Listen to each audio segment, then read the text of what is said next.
¿Qué tal, estimados oyentes? Bienvenidos una vez más a Falsas Máximas. Un gusto en saludarlos de nuevo. En esta ocasión, pues que seguimos haciendo una revisión, una consideración sobre los mandamientos como criterios o como elementos de criterio, brújulas de orientación hacia los retos que nos presenta el mundo en el día de hoy. Y pues en esta ocasión vamos a hablar del octavo mandamiento, pero antes de clavarnos en eso, pues darle también un saludo y bienvenida al padre Pablo Patrito, que como siempre está en estos episodios. Padre, ¿cómo estás? Hola, queridísimo Juanma, ¿cómo estás? ¿Qué tal, queridos oyentes? La verdad es que siempre es un gusto estar acá hablando de estos criterios morales que son los mandamientos y muy emocionado hoy especialmente por tocar este octavo mandamiento que habla justo sobre el no mentirás o no darás falso testimonio contra tu prójimo. Ciertamente un mandamiento eje para nuestro podcast que es Falsas Máximas y Verdades Claras. Así que, Juanma, me parece que este episodio nos tiene que tocar hasta la médula. Sí, claro. Y mira, fíjate ahorita que estamos empezando con el tema, no mentirás, no levantarás falso testimonio. También me recuerda que como el Papa Francisco al inicio de su pontificado hablaba mucho del no murmurar, no sé si te acuerdas, no murmurar, no criticar a las espaldas y todo esto. Es algo que nos ha acompañado, bueno, obviamente pues es un principio que tenemos desde tiempos inmemoriales, desde el Éxodo al menos, y toda la ley del pueblo de Dios con el pueblo judío, pero sí, muy particularmente queremos hablar también para el mundo de hoy, ¿no? Quizá para irme aterrizando a cosas muy concretas, muy específicas, algunas cosas de denuncia, donde vemos cómo este mandamiento del no mentir, del no levantar falso testimonio y todas sus ramificaciones se nos presentan en el día a día, ¿no? Y estamos en una generación, mi estimado padre Pablo, pues que está muy conectada con las redes sociales, y que pues tenemos un acceso a la información como nunca antes. Esto no quiere decir que tengamos un acceso a la verdad como nunca antes, ¿no? Quiere decir información. Ya la calidad de esa información, pues podríamos ponerlo en consideración, ¿no? Un nota al pie de página. Y hemos visto, pues creo que siempre hay escándalos, ¿no? Padre, siempre hay noticias, siempre hay cosas que nos llaman la atención de, pues, la vida de ciertas personas, que a veces la información que toca exacerba. Fluye a más no poder. Sí, exacto, exacto, pero que a veces lo hace en detrimento del buen nombre de las personas, en detrimento de la verdad, por el famoso clickbait, ¿no? Que también nos lleva a hacer, eh, vaya, excesos con respecto a la comunicación y el mensaje que hay allá afuera. ¿Tú cómo lo has visto, padre? Tú que también estás muy, no sé, no muy activo, pero sí de vez en cuando se te ve por ahí en las redes sociales también denunciando algunas de estas cosas. ¿Tú cómo lo has visto? Bueno, ciertamente estamos ante una situación en donde la información corre y más no poder. Pero ciertamente que corre información no quiere decir que estemos comunicando la verdad. Y también hay que ver, porque aun cuando estemos comunicando la verdad, surge la pregunta si le estamos diciendo cómo se debe decir y si le estamos diciendo a quiénes se les debe decir. Porque hay que decirlo de esta manera. Y con esto me gustaría ir hacia las bases. Ya sabes, Juanma, que esa es una de las cosas que a mí más me gustan y probablemente mi Tu punto sello. fuerte. Tu Pero sello y tu bueno, punto fuerte. me parece que el tema de la verdad lo tenemos que ver desde tres dimensiones. Primero, como un derecho derivado de la dignidad humana. Es decir, el ser humano creado a imagen y semejanza de Dios, con una inteligencia capaz de conocer la verdad, de conocer la realidad, tiene derecho a la verdad en cuanto que la verdad le permite realizarse, ser pleno y vivir acorde a su naturaleza. Entonces, la misma dignidad humana es el fundamento para lo que podríamos denominar el derecho a conocer la verdad. Pero ojo, el derecho a conocer la verdad no es un absoluto, es un derivado de la dignidad humana. Desde esta primera perspectiva, me parece que ciertamente muchas veces tenemos un abuso sumamente fuerte de lo que encontramos en redes sociales, porque Cuando se comunican cosas que atentan contra la dignidad humana, entonces ya podemos decir ahí que no hay derecho, porque la misma dignidad humana exige respeto por la libertad, exige respeto por la intimidad, exige el cuidado de la otra persona. Claro, No, entonces es un principio, el de la dignidad, que es superior al derecho al conocimiento de la verdad. así es. Y esto hay que enmarcarlo en el conjunto de los otros mandamientos. Recordemos que el eje de los mandamientos es amar a Dios sobre todas las cosas y al prójimo como a uno mismo. Y hemos visto desde el cuarto mandamiento cómo cada uno de los mandamientos se está preocupando por cuidar al prójimo, por cuidar a mi hermano, por cuidar al otro que es hijo de Dios y redimido por Cristo. Entonces, el mandamiento de no mentirás busca cuidar la dignidad del otro para que, conociendo la verdad, pueda desarrollarse. En ese sentido, lo primero que atenta contra la verdad es la mentira, evidentemente, cuando hay un deseo explícito de engañar en algo a lo que el otro le permite conocer. Pero hay otras faltas contra la verdad que son aquellas imprecisiones o aquellas desviaciones que atentan, que utilizando la verdad o deformándola, atentan contra la dignidad del otro. No sé si esto se capta. Sí, sí, sí, sí, que sí puede ser manipular la información, aunque no por fuerza sea una mentira clara o específica, o si me regreso tantito para atrás y si te estoy entendiendo bien, también el dar acceso a cierta información que puede ser verdadera a ciertas personas que no tienen derecho a ese acceso por proteger el principio y la dignidad de la persona, también es una falta, ¿no? Exacto, exacto. De hecho, el derecho a la verdad nunca está por encima de la buena y sana reputación de las personas. Y en ese sentido podemos encontrar tres tipos de pecados que atentan contra esto y que por las redes sociales nosotros hemos hiper, ultra magnificado.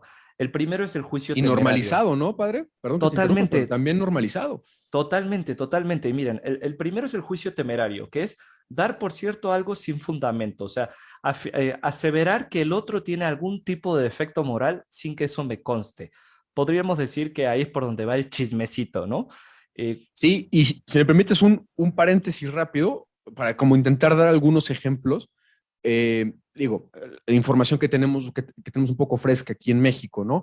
El presidente Peña Nieto recibe X millones de pesos en transferencias. Ok, pero ya se van directamente a un tema de que, oye, pero es que es corrupción. A ver, o sea, ahí está una información, pero me la están magnificando algo que ni siquiera está demostrado si hay culpabilidad, inocencia o lo que sea, ¿no? Ese creo que podría ser un primer ejemplo. Totalmente.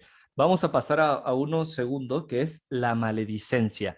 Este es un Ajá. poco más delicado porque es manifestar defectos y faltas de otros que son reales, pero sin razón suficiente para compartirlos.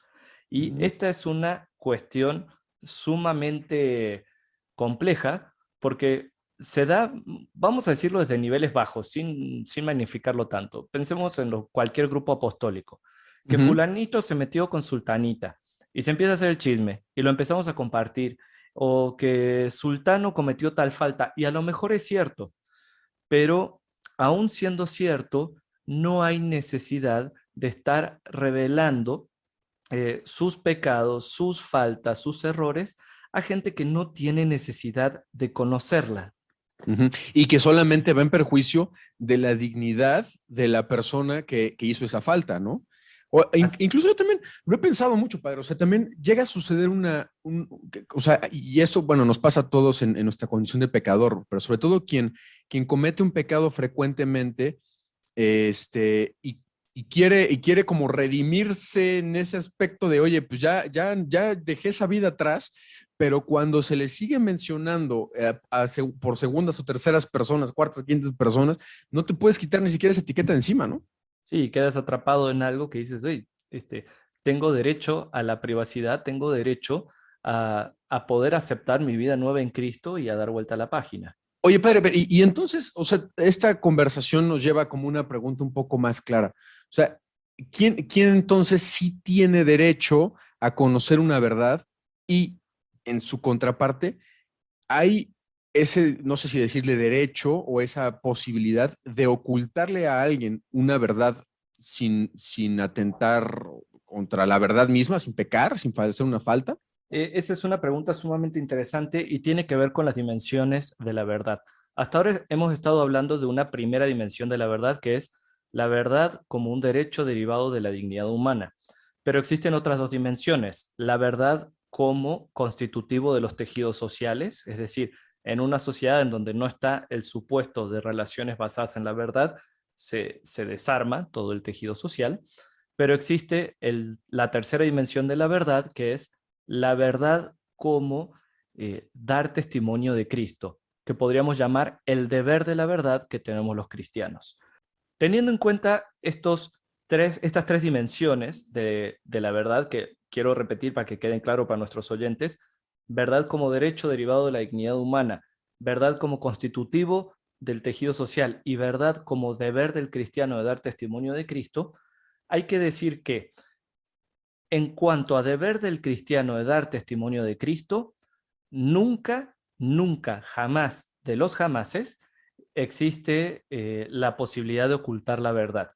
Y acá tenemos los mártires, pero después vamos a hablar de eso, me parece.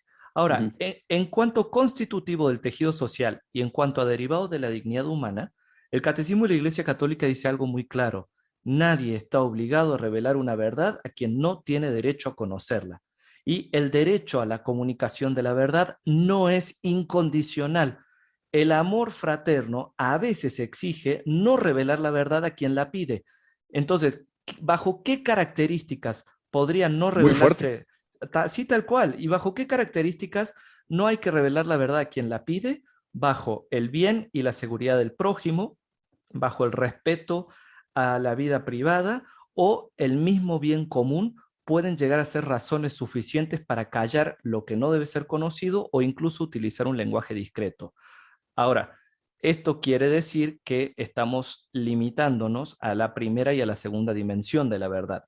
Es decir, cuando me estoy refiriendo a una persona o cuando lo que voy a decir afecta el tejido social.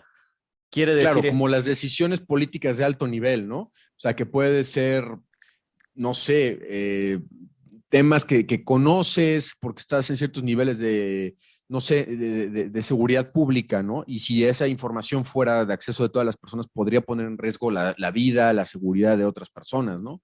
O quizá cosas un poco más chiquitas, pero como que va por esa línea, ¿no? Exacto. Y vamos a poner un ejemplo muy concreto: el secreto profesional.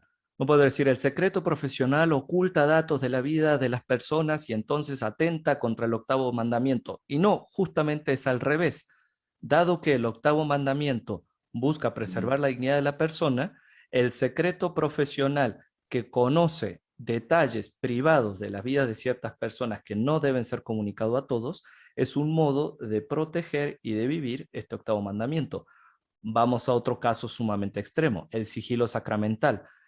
El sacerdote, bajo absoluta y ninguna circunstancia, puede decir lo que ha conocido por secreto de confesión. Tanto es así que el sacerdote que revela esto tiene de las penas más duras que puede ofrecer la iglesia a sus fieles. Ahora, vamos a casos más concretos que no están penados. ¿Qué necesidad tenemos de estar revelando detalles de la vida privada de personajes públicos que no afectan a la vida pública? Me parece que eso es algo en lo que caemos mucho en Twitter, en Facebook, en Reels, de criticar a personajes públicos porque no estoy de acuerdo con su ideología, pero por aspectos de su vida que son privados y que no afectan la situación pública. Sí, se hizo muy destacado el caso, por ejemplo, del presidente y su hijo, ¿no? Su hijo menor, que incluso pues, hasta se han hecho memes y cosas por el estilo que, digo, no voy a negar que sí me sacaron más de una sonrisa, pero, vaya, que ya van como una falta contra esto. Y quisiera hacer más un comentario ahorita que estabas comentando esto de el secreto profesional y todo esto me llamó muchísimo la atención y quisiera sobre esto plantear un caso. Por ejemplo, cuando una persona es cero positiva, ¿no? O tiene VIH Por ejemplo, creo que aquí hay cosas súper relevantes sobre el acceso a la verdad y lo que es también restringir la verdad, ¿no? Yo que, por ejemplo, si yo supiera que tengo VIH y estoy casado y tengo una vida sexual activa con mi esposa, es indispensable que ella lo sepa, es indispensable. Sin embargo, creo que se podría restringir el acceso a esa información a personas con las que no tenga ese nivel de intimidad, ¿no? Creo que se puede, y mi médico debería reservarse por completo esa información que sepa o a reserva de que tenga que dar una receta para que, no sé, la farmacéutica, la farmacia, quien sea, me pueda proveer de mis medicamentos, ¿no? Entonces, como que ahí se puede ver muy claramente tanto la parte positiva del acceso como la parte negativa de la restricción, ¿no, padre? Me parece totalmente justo. Y acá es donde vemos que tanto para el primer como la segunda dimensión de la verdad, que es la dignidad humana y el tejido social, terminan siendo el ancla del criterio para saber cuándo tengo que dar cierta información y cuándo no tengo que dar cierta información. Entonces, la información es la misma. Vamos a seguir usando el ejemplo. Alguien que es VIH positivo. Entonces, Ujú. respecto a tu esposa con la que hay un tejido social, de hecho es la esencia del tejido social, el matrimonio, absolutamente se tiene que tener acceso a esa información, so riesgo de socavar ese tejido esencial para toda la sociedad. Ahora, el médico también debe saberlo, porque si no, pues se te va tu salud, se te va tu vida y se te va tu propia dignidad contigo, ¿no? Pero en Ujú. cambio, ¿qué necesidad tiene de saberlo la vecina fulanita o la vecina sultanita para que se preste a chismes y a rumores e incluso a juicios temerarios, juicios morales de cosas que no competen, que aún si llegaran a ser ciertos, que dijéramos, uy, tuvo una vida sumamente disoluta y se contagió por irresponsable, aún si eso llegara a ser cierto, ¿qué necesidad hay que lo conozca gente a la que ni le haría bien conocerlo, ni le hace bien ni le ayuda a la persona? Distinto es, por ejemplo, si se entera un grupo de amigos cercanos para ayudarte a salir adelante. Siempre la dignidad humana y el fortalecimiento del tejido social terminan siendo los criterios para, o vamos a decir así, la verdad junto con la caridad termina siendo el criterio para saber qué información revelar o dejar de revelar. Claro. Y sobre eso también me deriva otra pregunta. ¿Quién es el que peca? ¿Quién hace la falta? Porque ahorita, por ejemplo, hablas de la vecina, ¿no? Entonces, pues me parece que la vecina que se entera y después lo replica y lo dice, etcétera, me imagino que ella está cometiendo una falta, ¿no?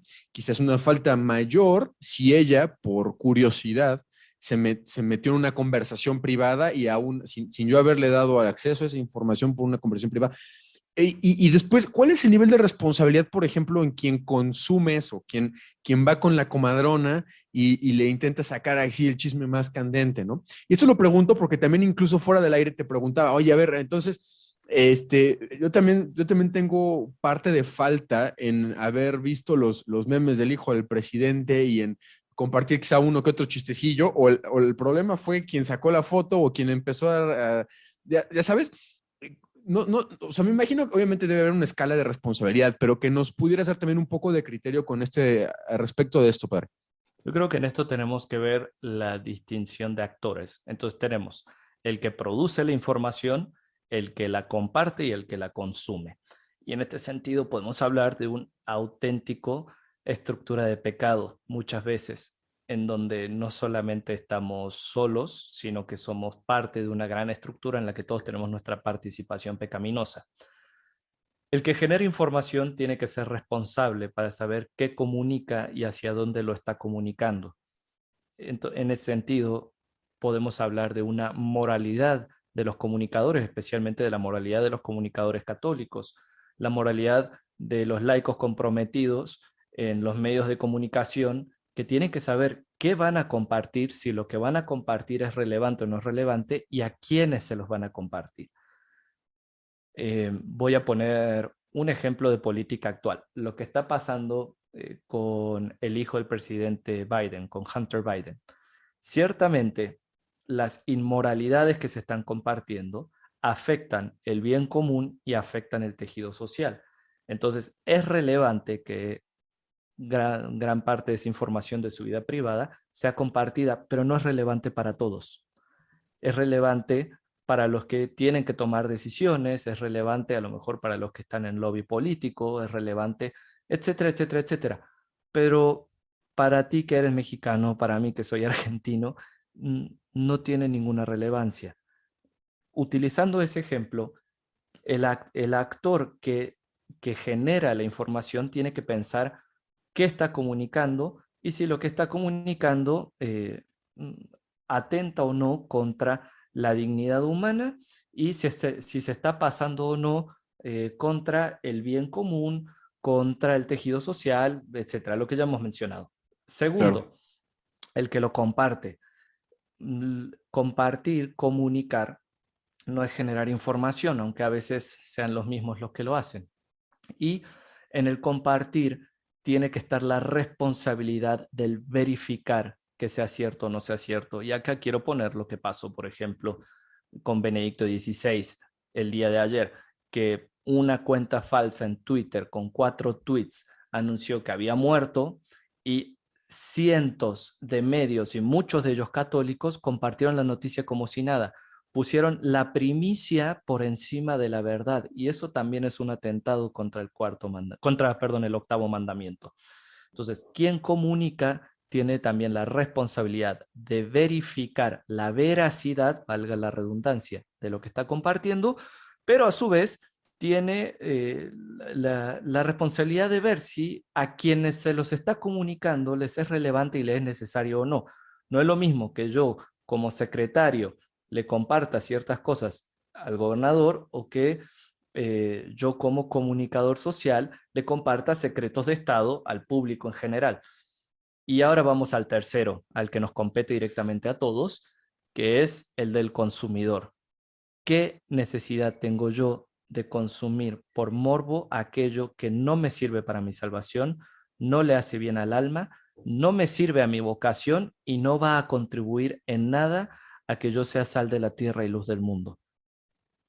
Híjole, padre, pues nos estás poniendo la barra bien alta porque prácticamente eso es una consideración, hasta me atrevería a decir, contraria a la lógica de las redes sociales, ¿no?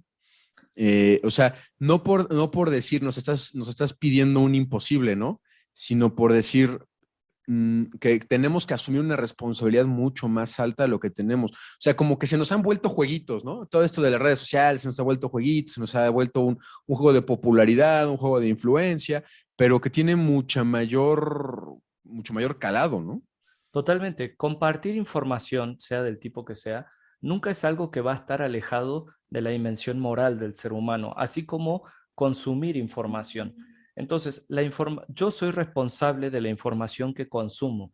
Y si yo voluntariamente quiero consumir información sobre la vida privada de otras personas, sobre chismes, sobre defectos, sobre si tal artista se separó o no se separó de tal futbolista, y eso no me sirve a mi salvación, y eso no contribuye a mi vocación, y eso no me ayuda a tomar decisiones en pro del bien común, entonces, hay que decirlo, estamos faltando al octavo mandamiento y en muchos casos estamos faltando en cosas de materia grave, porque recordemos que todo aquello que atenta contra la dignidad humana es de materia grave. Así, ahora sí que eso sí, dentro de lo que hemos dicho, probablemente aquí es donde haya que hacer más examen de conciencia, ¿no? Porque esto sí nos lleva a reevaluar desde a quién seguimos, ¿no? Hasta qué escribimos, con qué intención escribimos, retuiteamos, compartimos, eh, vaya, y que esto también consume mucho del tiempo libre que tenemos y a veces hasta del no libre que tenemos pues prácticamente, sobre todo millennials y de ahí para abajo, ¿no? Que tenemos mucho del consumo de esta información. Y padre, nos vamos acercando hacia el final de este episodio, pero quisiera de todas maneras pedirte una consideración, porque hemos hablado de que si tú tienes información o tienes acceso a cierta información, ¿cuál es tu responsabilidad hacia esa información, sobre todo desde el punto de vista quizá negativo, desde el punto de vista de solamente dar acceso a cierta información bajo ciertas características, de no excedernos en lo que estamos transmitiendo, etcétera, tener un criterio muy desarrollado en este aspecto, pero ¿qué hacer cuando cuando sabemos de primera mano, de buena fuente, etcétera, que alguien está verdaderamente cayendo en un error, cayendo en pecado, y pues, bueno, ya tenemos una directriz con respecto a la que se llama corrección fraterna? Quizá unas palabras sobre esto, padre, de cómo también usar responsablemente la información para la salvación del otro. Eso está muy interesante y creo que acá volvemos a los mismos tres criterios. Lo que tú sabes tiene que ser usado para bien. Entonces, si es respecto a algo que yo sé de otra persona y me he enterado de algún modo, pues yo creo que si es algo malo, por ejemplo, lo mínimo que tengo que hacer, empezar a hacer como cristianos, es elevar una oración por esas personas, ¿no? ¿Cuántos han sabido del chismecito que si tal o cual se han divorciado o si tal artista entró en drogas o no y ha elevado una oración por esa persona? Me parece que eso es lo primero y lo básico. Lo segundo, y esto entra dentro en la medida de lo que uno le sea posible, es hablar y ayudar a que esa persona viva en la verdad. Si yo me entero, a lo mejor por alguna maledicencia, de algo que no me tenía que enterar, de algo de otra persona, y está en mis manos ayudar a que esa persona se corrija y esté bien, entonces, dado que yo ahora conozco una verdad y tengo los medios para ayudar a otro, entonces puedo hacer uso de esa verdad. Y no solo puedo, si está en riesgo la condenación de su alma, debo realizar algo. Y volvemos a entrar en el tema de la tercera dimensión de la verdad, que es el dar testimonio de Cristo. Ya no nos va a dar tiempo de esto. Me parece que, Juanma, si te parece bien, que vamos a tener que dedicarle un segundo capítulo al octavo mandamiento. Pues no es si me parece, creo que es obligatorio, mi estimado, porque además no hemos tocado ni una pizca de un mal que atenta contra este mandamiento, que es el famosísimo relativismo. Entonces, Exacto. tanto sobre esto como lo que sigue, definitivamente. Son dos cosas que están de la mano y bueno, cerrando este programa, hacemos la invitación a nuestros queridos oyentes. Por favor, síganos escuchando, compartan estos episodios si les han gustado y sintonícenos para que el próximo miércoles escuchemos el octavo mandamiento, pero ya específicamente aplicado a el testimonio de la verdad de los cristianos, específicamente el tema del martirio y su tema hermano, que es el relativismo que hoy tenemos en día. Juanma, muchísimas gracias, qué gran gusto estar contigo y muchas gracias a todos los que nos escuchan. Gracias a ti, padre, gracias a todos los que nos escuchan, todos nuestros oyentes. Como ya lo dijiste, padre, pues que nos sigan, compartan, lo transmitan y pues agradecemos también sus comentarios y retroalimentación en nuestras redes sociales, en todas como Falsas Máximas, y hasta la próxima. Viva Cristo Rey.